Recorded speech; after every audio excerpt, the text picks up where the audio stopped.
ਤਾਂ ਨੇਪਾਲ ਦੇ ਵਿੱਚ ਸਥਿਤੀ ਬਦ ਤੋਂ ਬਦਤਰ ਹੁੰਦੀ ਜਾ ਰਹੀ ਹੈ। ਸੋਸ਼ਲ ਮੀਡੀਆ ਤੇ ਲਗਾਤਾਰ ਤਸਵੀਰਾਂ ਨੇ ਜਿਹੜੀਆਂ ਜਿਸ ਤਰੀਕੇ ਦੇ ਨਾਲ ਸਾਹਮਣੇ ਆ ਰਹੀਆਂ ਨੇ ਤਾਂ ਤਬਾਹੀ ਦਾ ਖੌਫਨਾਕ ਮੰਜ਼ਰ ਜਿਹੜਾ ਦੇਖਣ ਨੂੰ ਮਿਲ ਰਿਹਾ ਹੈ। ਥੋੜਾ ਸਮਾਂ ਪਹਿਲਾਂ ਹੀ ਕਿਸਾਨ ਆਗੂ ਰਾਕੇਸ਼ ਟਕੈਤ ਉਹਨਾਂ ਦੇ ਵੱਲੋਂ ਵੀ ਇੱਕ ਵੀਡੀਓ ਸਾਂਝੀ ਕੀਤੀ ਜਾਂਦੀ ਹੈ। ਉਹਨਾਂ ਦੇ ਵੱਲੋਂ ਵੀ ਨੇਪਾਲ ਦੇ ਹਾਲਾਤਾਂ ਨੂੰ ਲੈ ਕੇ ਜਾਣਕਾਰੀ ਸਾਂਝੀ ਕੀਤੀ ਗਈ ਹੈ।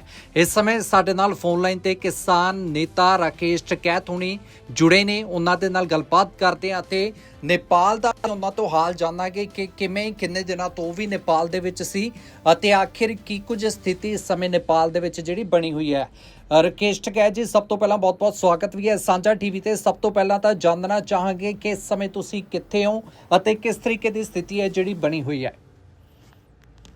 हम इस टाइम तो काठमांडू में आ गए, हम फ्लाइट से वहां से जी, क्योंकि बीच के रास्ते बंद कर दिए उन्होंने और गाड़ियां हमने छोड़ दी थी कल वहां पे। तो आज काठमांडू आ गए, कल यहाँ से हम दिल्ली आएंगे। यहाँ पे बहुत खराब स्थिति है जी, और करीब 13 के आसपास तो जो हाइड्रो पावर प्लांट थे यहाँ पे, बिजली वाले जो थर्मल पावर थे जी, कि वे सारे यहाँ पर नष्ट हुए। बहुत गांव के लोग यहाँ से तबाह हो गए, लोग मिल नहीं रहे। अभी ये भी नहीं पता कि कितने लोग हैं, तो अंदाजा ये है कि 4-5 हजार लोग इस त्रासदी में गए होंगे। और बाहर के भी बहुत लोग इसमें हैं, भारत से भी हैं, दूसरे देशों से भी हैं जी, क्योंकि पूरा का पूरा। और जो लोग बता रहे कि करीब वहाँ 200 फीट से ज्यादा पानी आया एक ही बार, तो उससे पूरा तबाह हो गया। जो नेपाल के लोगों ने यहाँ पे बताया जी, कुछ लोग अपने संगठन के लोग हैं वहाँ पे गए, वो उन्होंने कल भेज दिए थे, लेकिन वे वहां तक नहीं जा पाए जो नेपाल किसान संगठन के लोग हैं, क्योंकि वे जो पुल थे पुल टूट गए वहाँ के, और वे उस स्थान तक नहीं जा पाए वहाँ पे जो मदद के लिए जा रहे हैं। तो यहाँ पे आपस में मदद भी बहुत कर रही, सरकार भी कर रही है, और लोग भी कर रहे हैं, शायद भारत की तरफ से भी बिल्कुल वहाँ से हमने उसकी दवाइयाँ ते राहत सामग्री पहुंचाई गई है जी।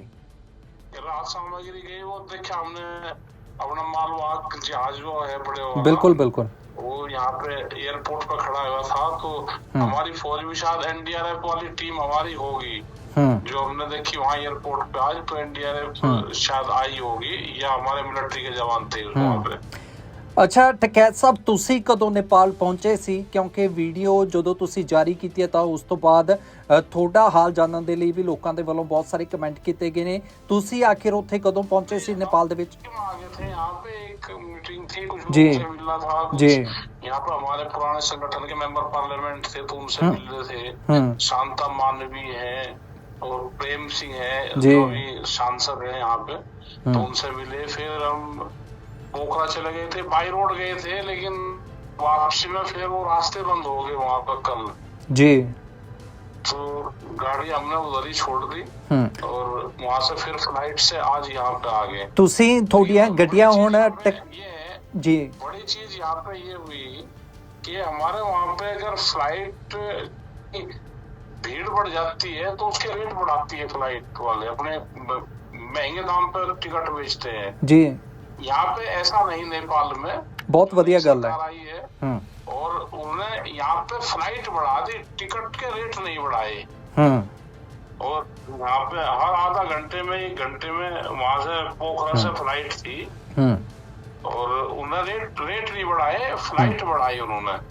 ਮਤਲਬ ਆਪਾਂ ਉਦਾਂ ਵੇਖਦੇ ਹਾਂ ਕਿ ਕਈ ਦੇਸ਼ਾਂ ਦੇ ਵਿੱਚ ਵੀ ਜਦੋਂ ਆਪਾਤਕਾਲੀਨ ਜਿਹੜੀ ਸਥਿਤੀ ਬਣ ਜਾਂਦੀ ਹੈ ਤਾਂ ਰੇਟ ਨੇ ਜਿਹੜੇ ਫਲਾਈਟਾਂ ਦੇ ਉਹ ਵੱਧ ਜਾਂਦੇ ਨੇ, ਪਰ ਨੇਪਾਲ ਸਰਕਾਰ ਦੇ ਵੱਲੋਂ ਇਸ ਤਰੀਕੇ ਦਾ ਕੁਝ ਵੀ ਨਹੀਂ ਕੀਤਾ ਗਿਆ। नहीं कुछ नहीं करा और बढ़ाने दिया, तो सरकार का कंट्रोल यहाँ पर रहा। तो हमको भी देश में ये करना चाहिए कि किसी भी उसके रेट ना बढ़े। अगर कोई आपदा कहीं आ गई, कोई लोग फंस गए, तो हमारी सरकार की जिम्मेदारी रहे जी, और के उसके रेट ना बढ़ने दे। हम वहाँ पे उस रूट पर ट्रैफिक को भेज दे, बिल्कुल ट्रेन से हम जा सकते हैं, बसों से जा सकते हैं या फ्लाइट से हम जा सकते हैं, तो लोगों को रिपोर्ट वहाँ से करा जाए। उसका ये नहीं कि जी उसकी कीमतें बढ़ा दें। ਅੱਛਾ ਟਕੈਤ ਸਾਹਿਬ, ਤੁਸੀਂ ਥੋੜਾ ਸਮਾਂ ਪਹਿਲਾਂ ਨੇਪਾਲ ਦੇ ਵਿੱਚ ਸੀ, ਉੱਥੋਂ ਵੀਡੀਓ ਵੀ ਜਾਰੀ ਕੀਤੀ ਹੈ, ਭਾਵੇਂ ਹੁਣ ਫਲਾਈਟ ਦੇ ਜ਼ਰੀਏ ਕਾਠਮਾਂਡੂ ਜਿਹੜਾ ਤੁਸੀਂ ਆ ਚੁੱਕੇ ਹੋ, ਉੱਥੇ ਥੋੜਾ ਜਿਹਾ ਸਥਿਤੀ ਦੇ ਬਾਰੇ ਦੱਸੋ, ਕਿਉਂਕਿ ਪਾਣੀ ਦਾ ਵਹਾਅ ਇੰਨਾ ਤੇਜ਼ ਦੇਖਿਆ ਕਿ ਲੋਕਾਂ ਨੂੰ ਜਿਹੜਾ ਬਚਣ ਦਾ ਵੀ ਸਮਾਂ ਨਹੀਂ ਮਿਲਿਆ ਗਿਆ। ਹੁਣ ਕਿਸ ਤਰੀਕੇ ਦੀ ਸਥਿਤੀ ਹੈ, ਜੇਕਰ ਹੁਣ ਪਿਛਲੇ ਕੁਝ ਘੰਟਿਆਂ ਦਾ ਜ਼ਿਕਰ ਕੀਤਾ ਜਾਵੇ ਨੇਪਾਲ ਦੇ ਵਿੱਚ?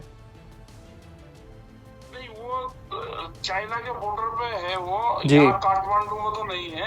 और फिर वो अपने बिहार में गया और उत्तर प्रदेश के कुछ हिस्सों में भी वो जाएगा, पानी चला गया, आज आ गया वो।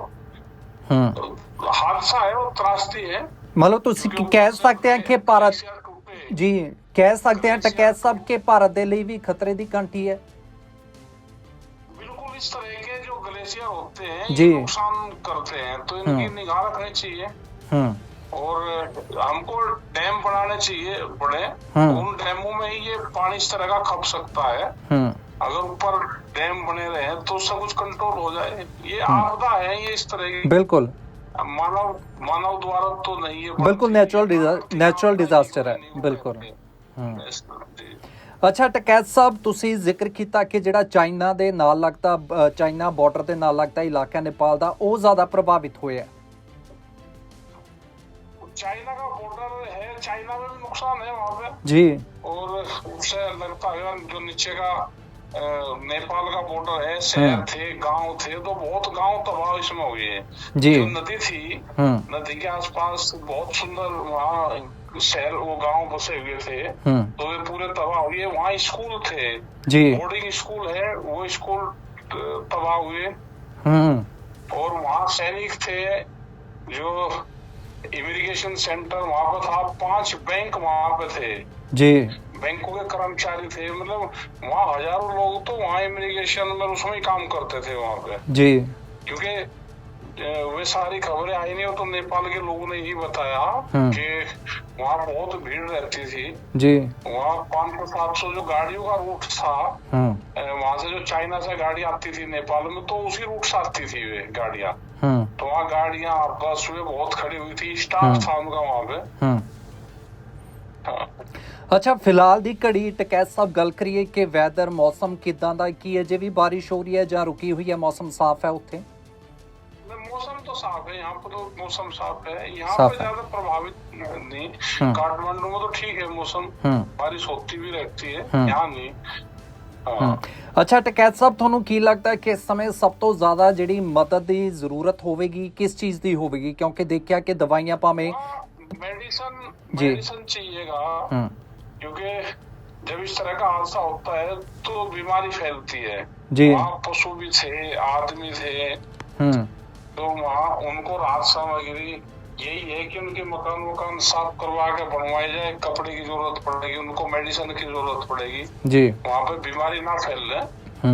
तो अभी दिखा भी रहे थे कि चाइना के सैनिक भी वहाँ पे लगे हुए हैं जी, और कुछ नेपाल के सैनिक भी वहाँ पे लग रहे हैं, और इन्होंने वहाँ पे फोर्स को डिप्यूट किया है वहाँ पे उधर।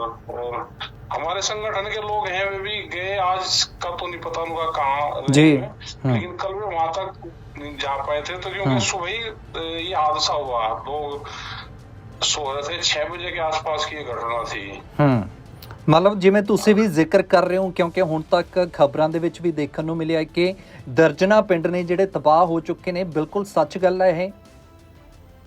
हाँ, तबाह हो गए, जो उसके नजदीक के थे वो सब जी तबाह हो गए, सब खत्म हो गए। उसके मवेशी है, पशु, आदमी जी, बाजार थे वहाँ पे, बाजार में लोग रुके हुए थे जी। ठीक है टकैत साहब, बहुत बहुत शुक्रिया सारी जानकारी ਦੇ ਲਈ ਜੀ। धन्यवाद साहब, धन्यवाद।